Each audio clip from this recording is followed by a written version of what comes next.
प्रियजनों, राधे राधे, जय श्री कृष्ण। मैं हूं चाणक्य राज भारद्वाज और आप देख रहे हैं राशि ज्योतिष, दर्पण मन का सुख जीवन का। प्रियजनों, अप्रैल 2024 के राशि फल को फलित करने की श्रृंखला में आज जिस राशि के विषय में हम बात करेंगे वह है वृषभ राशि। तो वृषभ राशि के जातकों के लिए मैं बताऊंगा अप्रैल 2024 का महीना कैसा रहने वाला है, क्या स्थितियां रहेंगी आपके व्यापार या नौकरी की, क्या स्थितियां रहेंगी आपके विवाह या संतान प्राप्ति की, और क्या स्थितियां रहेंगी आपके स्वास्थ्य की। इन सभी विषयों पर विस्तार से चर्चा करेंगे, तो मेरे साथ बने रहिएगा प्रियजनों अंत तक, क्योंकि वीडियो के अंत में मैं कुछ ऐसे उपाय भी बताऊंगा जिनके माध्यम से ग्रहों की अशुभता को कुछ हद तक आप शुभ कर सकते हैं और शुभता को कुछ हद तक बढ़ा भी सकते हैं। तो चलिए प्रियजनों शुरू करते हैं, देर नहीं करते, और हमेशा की तरह हम जो शुरुआत करेंगे वह करेंगे गुरु से। गुरु देखते हैं आपकी राशि से गुरु विराजमान है 12वें भाव में, मोक्ष का भाव, व्यय का भाव, विदेश का भाव, जेल इत्यादि, हॉस्पिटल, सब 12वें भाव से देखा जाता है। गुरु 12वें भाव में बैठे हैं, विदेश से बड़ा फायदा करा सकते हैं। आपके व्यापार को विदेश में ले जाकर लाभ प्राप्ति के योग बनाते दिख रहे हैं देवगुरु बृहस्पति। परंतु यहां यह भी जानना अति आवश्यक कि देवगुरु बृहस्पति अष्टम भाव के और एकादश भाव के स्वामी बने हैं। परिजन इसको एक लॉजिक से समझते हैं कि हम जिसके मालिक हैं वह हमारा है, यानी कि हमारे पास है, और हम जहां बैठे हैं, मान लीजिए हम खर्च के भाव में बैठ गए, अष्टम भाव के स्वामी बन करके, तो जो अष्टम भाव का मटेरियल या जो अष्टम भाव के कारक हैं, जो अष्टम भाव की चीजें हैं, वही तो खर्च करेंगे। खर्च वही होगा जो पास होगा, जो नहीं होगा वो नहीं खर्च होगा। तो अष्टम भाव ऑकल्ट साइंस का तंत्र मंत्र, गूढ़ विद्या, गूढ़ रहस्य, अचानक से घटित हो जाने वाली घटनाएं, ससुराल पक्ष, मृत्यु का विचार करते हैं, आयु का भाव अष्टम भाव, मिली जुली प्रतिक्रिया यहां पर रहेगी देवगुरु बृहस्पति की आपके 12वें भाव में स्थित होने पर। यात्राओं में कष्ट की स्थिति हो सकती है, अचानक से कोई बड़ा धन लाभ हो सकता है, परंतु अचानक से कोई बहुत बड़े धन की प्राप्ति भी हो सकती है, क्योंकि अचानक से अष्टम भाव बहुत बड़े धन प्राप्ति के लिए भी जाना जाता है। ज्योतिष की तरफ आपका रुझान बढ़ेगा। 12वां भाव मोक्ष का भाव भी कहा जाता है। देवगुरु बृहस्पति सौरमंडल में सबसे बड़ा ग्रह है। देवगुरु बृहस्पति विस्तार करते हैं, चीजों का विस्तार करते हैं। 12वें भाव से व्यापार को देखते तो आपके व्यापार का विस्तार करेंगे, विवाह के योग बनाते हैं, संतान प्राप्ति के योग बनाते हैं। इस दौरान बहुत अधिक संभावना है कि आप एक अच्छे ज्योतिषी बनकर के बाहर आए। पहली ही पंचम दृष्टि से आपके चतुर्थ भाव को देख रहे हैं, समस्त सुखों की प्राप्ति करा देने वाले भाव को, भूमि भवन वाहन की प्राप्ति कराएंगे। माता से संबंध आपके मधुर होंगे, अच्छे संबंध रहेंगे। आप कोई मकान खरीदना चाहते हैं, आप कोई गाड़ी खरीदना चाहते हैं, आसानी से प्राप्त कर सकते हैं इन चीजों को। सप्तम दृष्टि छठे भाव में जाएगी, रोग रिपूर्ण का भाव है, तीनों से ही मुक्ति देने का कार्य करेंगे। नवम दृष्टि अष्टम भाव में अपनी ही राशि को देखेंगे। ज्योतिष की तरफ रुझान, ज्योतिष संबंधी पुस्तकों में पढ़ने की रुचि, तंत्र मंत्र की तरफ रुझान हो सकता है। धार्मिक यात्राएं आपकी बढ़ जाएंगी, परंतु थोड़ा सा सावधानियां रहने की जरूरत है कि धार्मिक यात्राओं में या लंबी दूरी की यात्राओं में कष्ट की स्थिति हो सकती है। इस पर आपको थोड़ा ध्यान देने की जरूरत है। मैं हमेशा बताता हूं कि ज्योतिष संभावना है और सावधानी, संभावना और सावधानी बरतने के बाद में, समझने के बाद में यदि आप सावधानी रखेंगे तो ग्रहों की अशुभता को कुछ हद तक शुभ किया जा सकता है, या ग्रहों की अशुभता से बचा भी जा सकता है। प्रियजनों, गुरु के बाद अब हम बात करेंगे शनि की। शनि आपके कर्म भाव में स्थित है। मेहनत तो आपसे बहुत करवाएंगे शनिदेव, और आपको करना भी चाहिए। परंतु आपको उसी के हिसाब से सफलता भी प्रदान करेंगे। कर्म फल दाता है शनिदेव, परंतु दंडाधिकारी भी हैं। शनिदेव को क्या चाहिए? शनिदेव को आप फोकस्ड चाहिए, समयनिष्ठ चाहिए। यदि आपके अंदर आलस होगा तो शनि अच्छा फल प्रदान नहीं करते। शनि की एक सबसे शानदार रेमेडी है कि समयनिष्ठ हो जाइए, कर्मों को अपने सुधार लीजिए, फोकस्ड हो जाइए, आलस से बचिए। कभी कभी ऐसा होता है कि अब कर लेंगे, कल कर लेंगे, 10 मिनट बाद कर लेंगे, 15 मिनट बाद कर लेंगे, अभी तो बहुत टाइम पड़ा है। इससे शनि रुष्ट होते हैं और अच्छा फल प्रदान नहीं करते। आचरण को ठीक रखें, अपने व्यभिचार से बचे, परस्त्री गमन से बचे, तो शनि अच्छा फल प्रदान करते हैं। पिता से संबंधों को लेकर थोड़े से मनमुटाव की स्थिति हो सकती है, परंतु राजनीति में कोई बहुत बड़ी उपलब्धि दिला सकते हैं शनिदेव यहां विराजमान होकर। व्यापारिक दृष्टि से शनि का यहां पर होना अत्यधिक लाभकारी रहेगा। विदेशों से व्यापार को जोड़कर लाभ प्राप्ति के योग बनाते हैं शनिदेव। यहां से तीसरी दृष्टि के रूप में 12वें भाव में दृष्टि डालेंगे तो विदेशों से आपको लाभ की प्राप्ति कराते हैं, यहां विराजमान होकर के भी और दृष्टि डाल करके भी। परंतु सावधान रहने की जरूरत है आपको कि कोई आरोप लगने के चलते कोर्ट कचहरी के चक्कर आपको लगाने पड़ सकते हैं, जिसमें आपको धन खर्च की संभावना बनती है। देखिए, ग्रह अपना प्रभाव जरूर छोड़ता है। शनि का जो गुण है, धर्म है, व्यक्तित्व है, वह कार्य शनि करेंगे, और गुरु का जो गुण, धर्म, व्यक्तित्व है, गुरु है, कार्य करेंगे। सप्तम दृष्टि आपके चतुर्थ भाव में जाएगी। चतुर्थ भाव माता का विचार करते हैं, संपूर्ण सुख की प्राप्ति का। संयुक्त दृष्टि देवगुरु बृहस्पति की, शनि की भी। शनिदेव भी वाहन और भवन के कारक कहे जाते हैं, तो इनकी आपको प्राप्ति करा सकते हैं। इसमें कोई बाधा विशेष आपको आएगी नहीं। माता को स्वास्थ्य को लेकर थोड़ी चिंता आपको हो सकती है, और माता के स्वास्थ्य को लेकर आपको थोड़ा सा सावधान रहना भी चाहिए। माता से संबंध आपके थोड़े बिगड़ भी सकते हैं, ठीक भी हो सकते हैं, मतलब थोड़ा सा बराबर बराबर रहेगा, क्योंकि देवगुरु बृहस्पति की भी दृष्टि है और शनिदेव की भी दृष्टि है। इस लिहाज से संबंध खराब होंगे तो थोड़े से ठीक भी हो जाएंगे। दसम दृष्टि शनिदेव की आपके सप्तम भाव में जा रही है। दाम्पत्य का भाव है, व्यापार का भाव, साझेदारी, पार्टनरशिप। दाम्पत्य में कड़वाहट हो सकती है, इसमें आपको सावधान रहने की जरूरत है। वही स्थिति आपके पार्टनरशिप यानी साझेदारी से भी रहेगी। देखिए, मनमुटाव कभी कभी अच्छी चीजों को लेकर के भी हो सकता है। अच्छी चीजें कैसे? मान लीजिए व्यापार में कोई चीज एक्स्ट्रा डालना या बढ़ोतरी करना, इस बात को लेकर साझेदारों में या पार्टनरशिप में थोड़ा सा मनमुटाव की स्थिति आ जाए या मतभेद हो जाए, जिसे बोलते हैं। मान लीजिए आप अपने व्यापार को विदेशों से जोड़ना चाह रहे हैं और पार्टनरशिप पर कोई कार्य करते हैं, तो और पार्टनर यदि ये बोलता है कि इस व्यापार को अभी नहीं जोड़ते हैं विदेश से, कुछ टाइम के बाद जोड़ेंगे, तो ये थोड़ी मतभेद की स्थिति हो सकती है। एक को लगता है कि अभी जोड़ देना चाहिए, ये सही समय, एक को लगता है कि नहीं जोड़ना चाहिए, ये सही समय नहीं है। ये एक हेल्दी डिस्कशन होता है, जिसको बोलते हैं कि अच्छा के लिए मतभेद हो जाना। इसमें थोड़ा सा सावधान आप रहेंगे तो इनसे भी आपको बचाव जो है रहेगा। अब बात करेंगे परिजनों राहु की। राहु भी आपके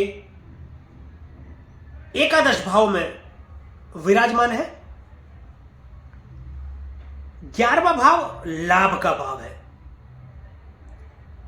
सामाजिक मान प्रतिष्ठा या समाज भी यहां से देखा जाता है।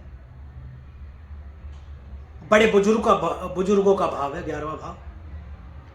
11वां भाव इनकम का वह भाव है प्रियजनों, जो आप कमाते हैं अपनी मेहनत से। चाहे आप व्यापार के माध्यम से कमाएं, चाहे आप नौकरी के माध्यम से कमाएं, चाहे आप अपने प्रोफेशन के माध्यम से कमाएं, या किसी भी माध्यम से जो धन आप कमाते हैं वह 11वें भाव से देखा जाता है। धन का भाव दूसरा होता है, परंतु यह इनकम का भाव होता है। देखिए, राहु अचानक से बहुत बड़ा धन देने के लिए भी जाने जाते हैं। राहु एक ऐसा प्लैनेट है, या यूं कहें एकमात्र प्लैनेट है, जो अर्श से फर्श पर और फर्श से अर्श तक पहुंचा सकता है। अभी आपको लगता होगा कि मेरे पास कुछ भी नहीं है और फटे हाल है, अचानक से कुछ ही दिनों में आपको बहुत बड़े धन की प्राप्ति हो जाए, इनकम के अनेकों रास्ते खुल जाए और चारों तरफ से धन बरसने लगे। ऐसा राहु करते हैं। 11वें भाव में राहु बहुत शानदार फल प्रदान करते हैं। इनकम के अनेकों रास्ते खोलेंगे, विदेशों से आपको व्यापार के जरिए लाभ प्राप्ति के योग बनाते हैं राहुदेव। देखिए, राहु को जब भी चाहिए ना, जो भी चाहिए, बड़ा चाहिए, छोटे मोटे से काम राहु का चलता नहीं। Rahu out of the box बात करता है। राहु ही है जो 10 रुपए को 10 करोड़ 10 अरब तक पहुंचा सकता है, और दोनों ही पहलू हैं। 10 करोड़ 10 अरब को 10 रुपए तक भी ला सकता है, ऐसा भी राहु करता है। परंतु यहां आपके लिए स्थिति अच्छी बनी हुई है। 11वें भाव में राहु बैठा है। पहली दृष्टि राहु की पंचम दृष्टि तीसरे भाव में जाएगी। तीसरे भाव में राहु बहुत बढ़िया फल प्रदान करते हैं, शत्रुअंता योग बनाते हैं। इलेक्ट्रॉनिक, मल्टीमीडिया, फिल्म इत्यादि से संबंधित कोई कार्य कर रहे हैं या करना चाहते हैं तो उसमें आपको अत्यधिक लाभ प्राप्ति के योग बना रहे हैं। छोटे भाई बहनों से थोड़े से मतभेद हो सकते हैं, उसमें यदि आप सावधान रखेंगे तो बहुत अच्छा फल प्रदान करेंगे। तीसरे भाव में दृष्टि डालकर राहु जिस घर में दृष्टि डालेंगे उसके प्रभाव को बढ़ा देंगे। जहां बैठते हैं उसके प्रभाव को बढ़ा देंगे। जिस ग्रह के साथ बैठते हैं उस ग्रह के प्रभाव को बढ़ा देंगे, क्योंकि राहु का अपना कोई स्वरूप है नहीं, अपना कोई प्रभाव है नहीं। ये एक छाया ग्रह कहलाते हैं। कंप्यूटर से रिलेटेड यदि कोई कार्य कर रहे हैं तो उसमें अब आपको नई गति देखने को मिल सकती है, बड़ी ऊंचाइयां देखने को मिल सकती है। यदि कोई शुरू करना चाहते हैं तो आप कर सकते हैं, यही अच्छा समय है। उसमें बहुत बड़े लाभ की प्राप्ति कराते हुए दिख रहे हैं राहु। सप्तम दृष्टि पंचम भाव में जा रही है। राहु भ्रम की स्थिति पैदा कर सकते हैं, बैड रिलेशनशिप बना सकते हैं, प्रेम इत्यादि में आपके मतलब यदि आप किसी के साथ प्रेम में हैं तो उसमें गलत फहमी के चलते संबंध विच्छेद की स्थिति भी बन सकती है। गर्भवती महिलाएं थोड़ा सा ध्यान रखें, गर्भपात जैसी स्थितियां भी बन सकती है। परंतु राजनीति में बहुत बड़े लाभ की प्राप्ति कराते दिख रहे हैं। इवन मंत्री पद तक की प्राप्ति करा सकते हैं आपको। चुनाव लड़ने की यदि आप तैयारी कर रहे हैं तो बेझिझक शानदार फल की प्राप्ति करेंगे। स्टॉक मार्केट, शेयर मार्केट में भी बहुत फायदा कराने वाले हैं यहां पर दृष्टि डालकर। शिक्षा में थोड़ा व्यवधान आ सकता है। यदि आप स्टूडेंट हैं तो बहुत अधिक संभावना है कि आपके पिता का कोई स्थानांतरण हो जाए, जिसके चलते आपको शिक्षा बीच में ब्रेक करके दूसरी जगह जाना पड़े, वहां से फिर आप शिक्षा आरंभ करें। राहु की नवम दृष्टि परिजनों आपके सप्तम भाव में जाती है, जहां शनि की भी दृष्टि है। शनि और राहु की संयुक्त दृष्टि व्यापार में इतने बड़े लाभ की प्राप्ति करा सकती है कि आपने कल्पना नहीं की होगी। विदेशों से आपको लाभ की प्राप्ति कराएंगे, विदेश यात्रा कराएंगे। लेकिन अगेन फिर वही भ्रम की स्थिति बन सकती है आपके दांपत्य जीवन में और आपके पार्टनरशिप साझेदारी में भी। उसमें सावधान रहे आप तो सब कुछ अच्छा ही रहेगा। अब बात केतु की करते हैं परिजनों। केतु आपके 5वें भाव में विराजमान है। केतु डिटैचमेंट का कारक है, जैसा कि जानते हैं सब लोग, लेकिन मोक्ष के भी कारक है, अध्यात्म के कारक है। शिक्षा का भाव भी है पंचम भाव, तो ज्योतिष संबंधी शिक्षा ग्रहण करने की तरफ अग्रसर रहेंगे आप, ऐसा हो सकता है, या ज्योतिष की शिक्षा ले भी रहे हो आप। उसके संबंध में ज्ञान प्राप्ति आपको हो सकती है। कोई अच्छे गुरु भी आपको मिल सकते हैं, अच्छे गुरु से आपकी भेंट हो सकती है जो आपको ज्योतिष विज्ञान की अच्छी शिक्षा प्रदान करें। संतान से दूरी बन सकती है, वो दूरी दोनों तरीके से हो सकती है। हो सकता है आपकी संतान कहीं नौकरी करने के लिए चले जाए, तब आपसे दूरी बन जाए। राजनीति में थोड़ा सा कट ऑफ की स्थिति बन सकती है। निवेश यदि कहीं किया है या करना चाहते हैं तो उसमें आपको सोचने और समझने की जरूरत है, क्योंकि निवेश में थोड़ा नुकसान की स्थिति भी बनती दिख रही है। केतु के बाद परिजनों बात करेंगे बाकी ग्रहों की, जिसमें सबसे पहले बात सूर्य की। सूर्य 11वें भाव में स्थित, बहुत शानदार फल प्रदान करते हैं, गजब का फल प्रदान करते हैं सूर्यदेव। परंतु यहां एक दोष उत्पन्न हो रहा है, सूर्य को ग्रहण लग रहा है। राहु के यहां विराजमान होने से आपको सरकारी कार्यों में बाधा देखने को मिलेगी। बड़े बुजुर्गों से संबंध खराब होने की स्थिति हो सकती है, पिता से संबंध खराब हो सकते हैं। चतुर्थ भाव का स्वामी 11वें में बैठकर ग्रहण में है, सुखों में कमी हो सकती है। माता के स्वास्थ्य पर विशेष ध्यान देने की जरूरत है। कोई भी आपका भूमि, भवन और वाहन सरकारी विवादों में फंस सकता है, यह थोड़ा ध्यान देने की आपको जरूरत है। 13 तारीख तक, 13 तारीख के बाद ये चले जाएंगे मेष राशि में, 12वें भाव में। और मेष राशि में सूर्य देव उच्च के होते हैं। सूर्य को समझना जरूरी है। उच्च के सूर्य गुरु के साथ 12वें भाव में प्रकाशमान कर देंगे। सरकार से लाभ की प्राप्ति, गवर्नमेंट कॉन्ट्रैक्टर हैं आप, या गवर्नमेंट से कोई आप व्यापार करते हैं, गवर्नमेंट के साथ में कोई चीज सप्लाई करते हैं गवर्नमेंट को, लाभ प्राप्ति का योग, आत्मसम्मान में वृद्धि आपके।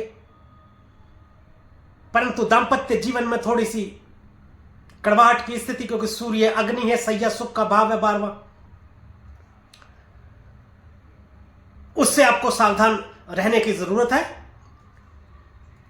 सूर्य के बाद बात बुध की। बुध भी आपके एकादश भाव में है और बुध नीच के भी हैं, वक्री भी होंगे, अस्त भी होंगे, फिर उदय भी होंगे। तो बुध का प्रभाव थोड़ा सा ना ऊपर नीचे ऊपर नीचे ऊपर नीचे ऊपर नीचे रहेगा।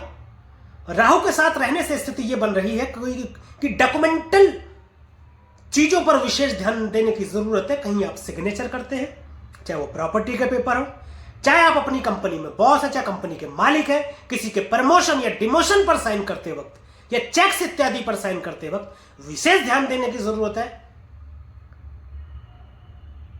वाणी पर आप अपना ध्यान रखें। देखिए, वाणी बहुत महत्वपूर्ण भूमिका निभाती है हमारे जीवन में। हम वाणी से ही अपने व्यापार को अच्छा या बुरा कर सकते हैं, वाणी से ही हम अपने संबंधों को भी अच्छा या बुरा कर सकते हैं। तो वाणी पर विशेष ध्यान देने की जरूरत है। इस वाणी के दोष के चलते आप किसी मुसीबत में फंस सकते हैं, आप किसी कष्ट में आ सकते हैं, आपको अपमानित भी होना पड़ सकता है समाज में। तो विशेष ध्यान दें आप इस दौरान।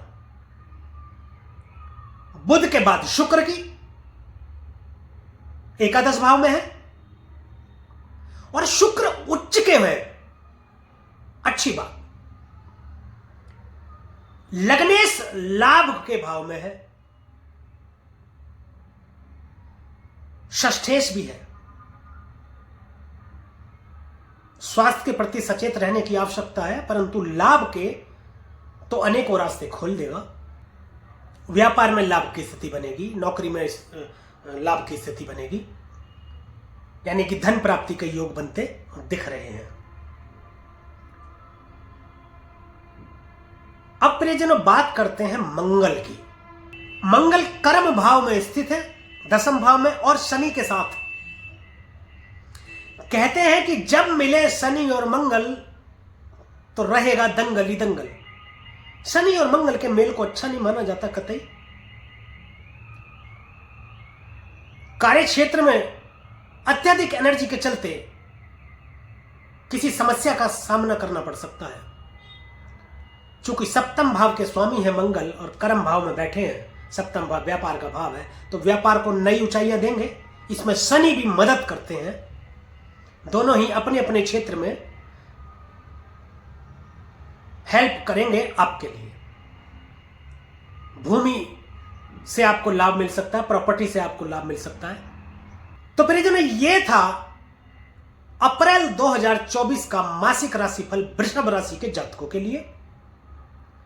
अब बात करते हैं कुछ उपायों की। परिजनों, मां लक्ष्मी की उपासना अत्यधिक लाभकारी सिद्ध रहेगी आपके लिए, यह आप करें।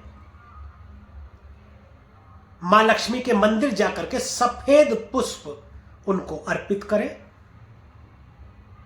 सफेद रंग का यदि कमल अर्पित करें तो यह और भी शुभ साबित होगा। दुर्गा पूजा आपके लिए अत्यधिक लाभकारी रहेगी। दुर्गा सप्तशती का पाठ करें। प्रतिदिन सूर्य को जल दे, सूर्य ग्रहों का राजा है। तो परिजनों, आज के लिए, अभी के लिए बस इतना ही। यदि यह वीडियो आपको पसंद आई हो, दी गई जानकारी से आप संतुष्ट हो, तो कृपया वीडियो को लाइक करें, शेयर करें और कमेंट में हमें जरूर बताएं कि हमारे द्वारा फलित गोचर आप पर कितना प्रभावित रहता है। और हमारे YouTube चैनल को सब्सक्राइब करें तथा बेल आइकन बटन दबाना बिल्कुल भी ना भूलें, ताकि इसी प्रकार की और भी महत्वपूर्ण जानकारियां आप तक पहुंचती रहे। मुझे दीजिए आज्ञा, मिलेंगे अगली वीडियो में एक और राशि के विषय में चर्चा करेंगे, अप्रैल 2024 के राशिफल की। तब तक के लिए प्रियजनों, राधे राधे, जय श्री कृष्णा। और आप देखते रहिए राशि ज्योतिष, दर्पण मन का, सुख जीवन का।